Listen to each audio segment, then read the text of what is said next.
That's a good realization. Yeah, but you know, like that's why I try to tell these guys now, like it's like you don't understand. I don't know, like the industry's changing. For sure. Yeah. I think there's certain things that won't ever. It's hard to change it unless there's a lot of things that need to change. I think beyond just restaurants, you know, for that to happen. But like you guys have a pretty tight situation. You come in on Tuesdays, you prep as long as however long it takes you to get what you need done. Really? And then Wednesday through Saturday, you come in and you start grinding at 10. Yeah. And sometimes we get out late.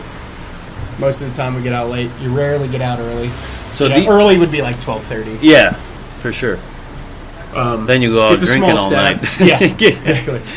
I don't. Yeah, you had to catch the train. But yeah, so you know, it's it was.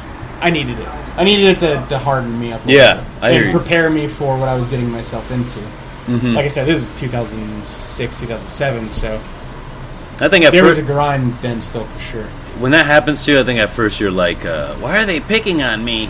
Yeah. And then you're like, you know what? I'm just going to fucking shut these guys up, make delicious staff meal, crush my prep, crush service, and then let's see what they say. Yeah. Exactly. You know, basically. So how long were you there in that situation? So that was 6 months. Gotcha. Was your that was my externship, and then, you know, graduated. My wife wanted to move back to Orlando, so we moved down there. I started at UCF. I just did the associates program. And I was like, well, I'll get a bachelor's, and you know, like, I need a bachelor's, right? After moving back there, working, we lived in Sanford, so it was about an hour and 10-minute drive to. I ended up getting a job at the Swan and Dolphin Resort at a Todd English restaurant. Called Blue Zoo, so it's like a seafood restaurant. Todd English will possibly be on the podcast cool. when I go to Vegas. Oh, man. So I can't wait. Stories about him. I bet. Shouldn't get into. He's like the first bad boy, like media bad boy. Oh, all right. What is that? So these are. That's a John Deere pulling a wagon with like 18 women on it. Yeah. So they. Bachelorette party. Yeah. There's a bunch of different. There's like one's a fire truck. One's got like a hot tub on the back. There's all these different party buses. I saw the fire truck. Around. Yeah. Yeah. That's cool. Yeah. There's like a monster truck one, but they're trying to ban drinking on them right now. Why? It's like a big thing. Just because of, people are hurling over the side. I think just because of like they're driving down the street and they're blasting WAP and like a family's walking down. Whatever. Yeah, Broadway's like, bro. Yeah, it's almost like you don't bring your family to Broadway. Yeah. I mean, Broadway's like you might as well be. What is it, Bourbon Street? Yeah, gotcha. It's just a fucking brothels. Yeah, probably back in the day. That's just everybody's drunk. So when you started working for Todd, what was the entry position? So I came in as I was cook one. I sat down with the chef and these are like hotels. They got like the full brigade. You remind me of the old schedules. Cook 1, Cook 2. Yeah. Oh yeah. Now it's like grill, saute. Yep. Blah, blah, blah. Exactly. It's like exactly. Cook 1 is saute. You just knew that. Yeah. That's funny. And then you go beyond that, it's like you get like 3 chef de parties and then these. But yeah, so worked there. After a couple years, I worked my way up. Luckily, I think because of how my interview with them went, and I applied like multiple times, they finally like responded. There were like not really good restaurants in Orlando. There were like 2 I wanted to work at. Heard. One was Norman's at the Ritz. Okay. I got through the first 2 interviews, and then I think I failed the interview where they started asking me all the questions. Oh, okay. The personality one was the one like you see a single mother steal like a can of food. What do you do? Yeah. It's like, do you reporter? There's no right answer there, huh? Yeah, I'm like, I mean, I don't know. I can't remember if I said like tell her not to do it or like pay for it or like don't say anything. I don't remember what I said, but like, yes, I failed that. And it would go on my days off. I would go stage in Norman's. I'd be like, arrest the bitch! Yeah. Arrest her! Get her out of here. Not my food cost. Not my problem. Exactly. So I ended up working there. Worked my way up to junior sous chef. Is Todd in there? Todd would come down. We did food and wine every year, and then he would do some events. Got you. So eventually, after like my first couple of years, so I didn't have to start on like honestly, until I got to McCrady's, I never had to work a cold apps.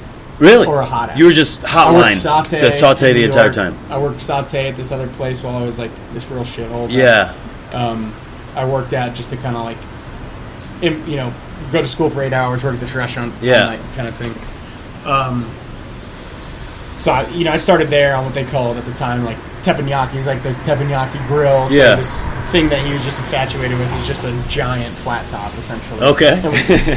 And he cooked a ton of fish. And I mean, you're just so busy because it's a hotel restaurant where it's like 300 covers, 500 covers. Yeah. Holidays you're doing 600-700, like insane amounts. Are you just cooking protein at It's this point? just Someone like- else is plating? No, you Or had you're to plate plating. too. Okay. But we had this one rack that was broken, so you had like 2 hotel pans with this rack that came all the way across. It was especially built for the thing. And you like now that I see it, I'm like, I can't, like, it like kind of like Doesn't make any hurts me sense. Yeah, I mean, like, because you're like resting fish.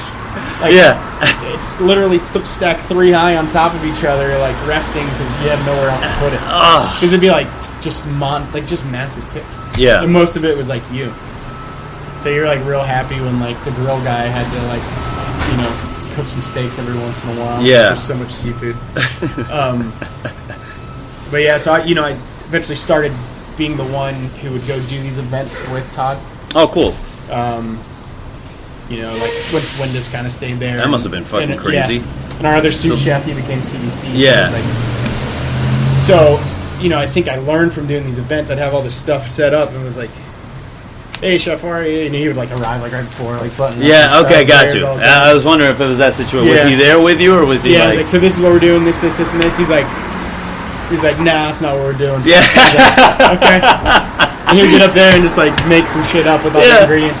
And I was like, like next time I did it with him, he's like, if I come into this situation and this is what you tell me, this is the plan, and something's not there, or something goes wrong, he's like, how do I come back from that? In front of all these people, yeah, he's like, now I got to figure out like how I'm gonna like rebound. He's like, if you go in with like, he knows how to cook, so he's just like, give me the ingredients. Yeah, this is the plan. Yeah, it's like a loose plan, and then you're able to kind of like react. Yeah. Respond, It's kind of like playing football. You just read the guards. Yeah. This is the play I'm doing, but if it's not a passing formation, then I'm gonna rumble it. So it's I don't know.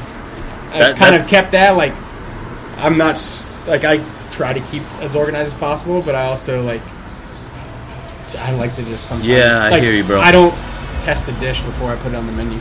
I might like taste it. I like that. Like I know what I'm gonna do. Yeah. But usually when I have it written down, yeah. and I'm like, this dish is gonna be so sick. Like I don't know how anybody's not gonna like this. And I taste it, and I was like, this is the worst thing I've ever made. Yeah. So you're cooking from the heart. Yeah. It's just like I like cooking that. off of flavor. Sometimes when you like, when they do those competitions, or not competitions, but they're like, all right, all the cooks have to make a dish for Friday. Yeah. And then you like ask your friend, you're like, hey, what do you think of this?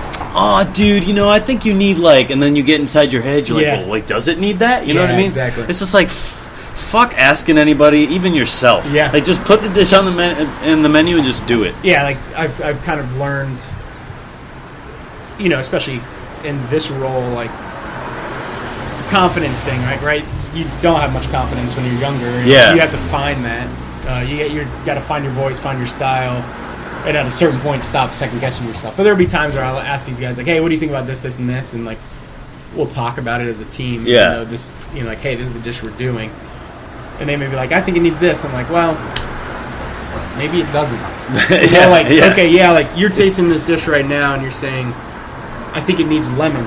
But like the dish before it is so acidic, and the one after it is also bright. So why do I want to? So you're tasting one thing, just rip somebody's mouth up with so much acid 3 courses in a row, and then give them a scoop of ice cream, So that's why I try to think now more kind of like how's your mouth gonna how's your palate gonna handle it over the experience. We'd do like Chef would taste a lot. He'd do tastings, like set them up on the calendar and like you gotta be ready, and then. He'd come in to eat a lot, though, which was nice. Cool. Because it's like he's checking out how it feels. Yeah. He's, and then he'd come back with tweaks the next day, like, I think we should do that. at the table like we thought it would be sexy, but it's really not. Yeah. You know, things like that. That's very cool. Yeah, so I did that one time here, and my wife was close. Her due date was close, and we were really slow in the second turn. We had a bunch of cancellations. And one of my buddies was coming in. I was like, "Yeah, I'm gonna sit down with you in the second turn." Yeah. So dope. He came in. I sat down and kind of just like watched how they operate. Yeah. Without me. And you're like, don't even look at me. I'm not here. You know, and then like tasted everything, and it's like, even with like, I know if I'm like sitting there eating and I taste something and it makes me smile, and my buddy next to me is just like laughing and like having a great he's time. enjoying it so much. But if I can taste it and it still kind of makes me smile, then I'm like, all right, you know, I'm actually happy with this. Yeah. It's so much different eating it like that than it is eating it standing up. Yeah. Real quickly, you know, in between like shaking a pan or something. And it's cool that you teach a guy to make it, teach a girl to make it, then they make it and they give it to you, and you're like, whoa, you made it literally exactly the right way. Yeah. So that's a big thing. How much butter? 4? That celery. 240? I think I did 250. 250? Yeah, 250 grams. Sorry, I made a sauce yesterday. Yeah. I have the night, but I didn't write all the ingredients. I like that. I like that though. I forgot. That's all right. Yeah. So, anyways, I mean, so I try to I try to taste stuff. Like I don't go in not tasting. Yeah, exactly. But I mean, like it's going on the menu tonight. I don't know. We're gonna make it happen. Yeah, exactly. But I also feel like I work better under pressure. Yeah. I'm the same. I'm not thinking as much. Yeah. I'm not getting in my own head as much. Maybe I'm just. When I sit down to a piece of paper, it's hard for me to be like, I'm gonna do this. Yeah. I almost like write. You know, I'll be like broccoli, chicken, just ingredients, and I'll be like, all right, that's the menu. Let me go from there. Yeah. I'll build it from there. Which I have notebooks from when I was younger. I used to love drawing dishes and writing all these ideas. Yeah. I look now and like sometimes I look back and like I might be able to do something with like 2 of these ingredients. Yeah, for sure. But it's like I'll cut the other 16. Funny to go. It was that time. Yeah. It was like fucking 24 component dishes, and all those 24 component had like 3 days of work behind them. Yeah. You know? Second book I bought, Alinea. Oh, okay, right. So it's like, I need micro of every ingredient and having the dish on top. Those places must have pissed so many farmers off. Oh my like, God. you want me to do what? Yeah. You made a farmer here. Like, I charge by the pound, right? Yeah, exactly. We got a farmer here. He stopped selling to restaurants for a long time until Sean came back and opened Husk because he's biodynamic and he doesn't wash any of his produce because he says it lasts longer if you don't mess with it. Oh, So and people were like, I comes want in, it it's clean. dirty, and people always complain. Yeah, 'cause you can't pay for that. Like, you still got to wash it anyway, Yeah. so it doesn't matter Exactly. if it's dirty or not. I Yeah, get it's what he's beautiful saying, stuff. though, because like when you get like super dirty parsley, how annoying is that? Oh, it's terrible. Like when not even dirt, like there's sand in it. And Yeah, you're like what the fuck? You spend half your day washing the sand out Exactly. of cilantro and parsley. So Yeah, it's just I like get that. to avoid not getting any in anybody's dish, because I've had that happen too. It's just like I'd just rather, because we're gonna clean it too, but now we don't have to like clean it. Yeah, you have to You know. change your bin Water like multiple 5 times. It's like that's ridiculous. So kind of like towards the end of that, my ex-wife and I split up. Yeah. Thankfully, working in a hotel, I had a ton of PTO and a ton of sick time saved up. Yeah. So I used the sick time. I took a month off. I wanted to move back to New York, and I went and staged at Boulay for 3 weeks. Okay. Spent a week at Marais as well. Yeah. Really wanted to work at Boulay. Like Brian B. Strong was the chef de cuisine there at the time, and David was there. I think 80% of the time at least that I was there. Yeah. I just like it was.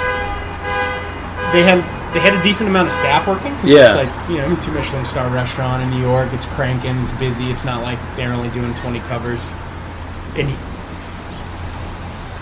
those dudes they could cook, and everything was super flavorful. And the time that went into like every sauce was like 3 days to make. Yeah. Like you did my first day there. They're like Brunoise 600 pan of onion or small dice is 600 pan of onions. So 600 hotel pan of onions. Yeah.